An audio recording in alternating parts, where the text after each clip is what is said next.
Come in.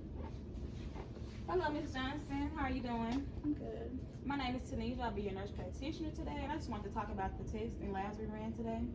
So upon assessment, we weren't able to find anything that was a physical cause of your pain and fatigue.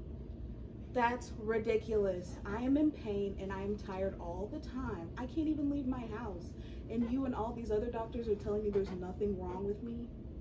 Yes, ma'am, I understand that you're in pain, but due to the lack of physical cause for it, I will have to refer you to a mental clinic, and the clinicians there may be able to better assist you. Well, finally a diagnosis. Wait, did you say mental health? So you're calling me crazy? You're calling me crazy? I'm not insane. Ma'am, I have no doubt that you are experiencing that pain and fatigue, but due to the lack of resources, I'm going to have to refer you to a mental health clinic so that they can better treat you and relieve your symptoms. Fine, I'll go to the clinic, but only so they can run more tests and find out what's actually going on to me, because I need some relief.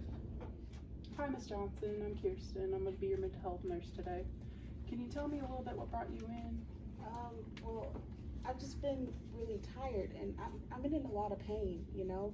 Like, I can barely walk or do anything like that, and they prescribed me opioids, but they don't even work anymore. And the only reason I'm truly here is because that stupid nurse practitioner recommended you guys to me. Well, we think you might be experiencing somatic symptom disorder. Here's some paperwork on it. So that means that you're experiencing very real pain and fatigue as a result of suppressing emotional needs until your body manifests these emotions as physical symptoms. So tell me, have you felt depressed or anxious, or have you been experiencing stressful events in your life? Well, I haven't been to work since the pandemic started, and I thought that would help with the fatigue, but you know, since I'm not standing on my feet all day, but it's kind of the opposite. And plus, I just got divorced last year, and I don't even have health insurance anymore either, so it's not like I can afford any prescriptions. And all this has made it worse, really. I've had several doctors run tests, some new, some old, the same test, but no one can give me a clear answer. And they gave me a brace to help with the back pain, but I mean, it's sometimes, like some days it's the worst, the absolute worst, and I just lay in bed all day. So I'm wondering if you could help me out, please. Well, it sounds very taxing. Do you have anybody at home to take care of you? My kids take the side of the doctors. They think nothing's wrong with me either. They only come over when I really need help around the house. So I feel like I don't have any support, and my social life is basically non-existent. I don't have enough energy to go hang out with my friends, and they don't come by anymore either. Okay. Well, your doctor is going to be in with you shortly to talk to you more about all of this, okay? Thank you. Come in.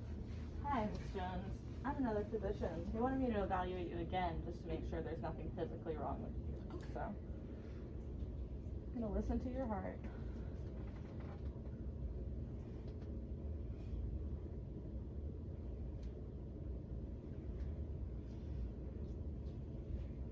Well, that sounds good. Let me check your pupils.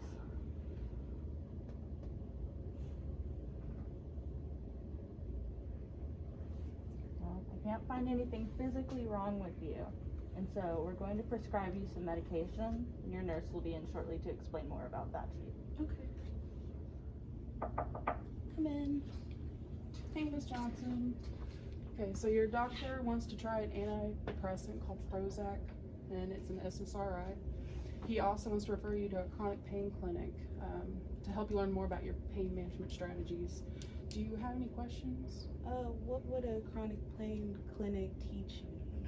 The chronic pain clinic will teach you visual imaging and relaxation techniques that include deep breathing, guided imagery, and distractions such as music and other activities to help you better manage your pain. You'll also need to know that the Prozac can cause nausea, a loss of appetite, dizziness, dry mouth, insomnia, or sexual dysfunction. So you also need to avoid alcohol. Okay, so what should I do if these symptoms occur? You should remember to take the medication early in the morning with food and do not suddenly discontinue the medication. Eat sugar-free candy, hard candy, and if you experience the dry mouth with the hard candy. Okay. I think I'm ready to try that. Just anything to make this pain go away. Okay, great.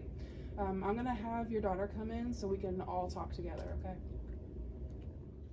Hi, my name is Kendall and I'm Brenda's daughter. Hi, Kendall, nice to meet you. Thank you so much for diagnosing my mom. She hasn't been able to do many of her normal activities ever since the divorce, so she stays in her house pretty constantly in pain. Yes, your mother is suffering from a condition called somatic symptom disorder, so it causes her to feel real pain from her ability to suppress her emotional needs. Yeah, that makes sense. Since about a year ago when they got divorced, she hasn't been the same ever since. Yes, that could be the reason for all her pain. So I'm going to encourage you to help your mother establish a daily routine. So that'll include adequate rest, exercise, and nutrition. I'm also going to recommend that your mother goes and sees a therapist that will establish a relationship between her physical symptoms and her mind and body symptoms. The therapist will also teach her coping strategies that focus on her emotions and her problems that may occur in her day-to-day life. Thank you so much for helping my mom with this diagnosis. Yes, thank you so much. No problem. I'm glad that I was able to help, and I hope that you start to feel a little bit better. It was very nice to meet both of you, and we will see you in 2 weeks for a follow-up to see how you're doing, okay?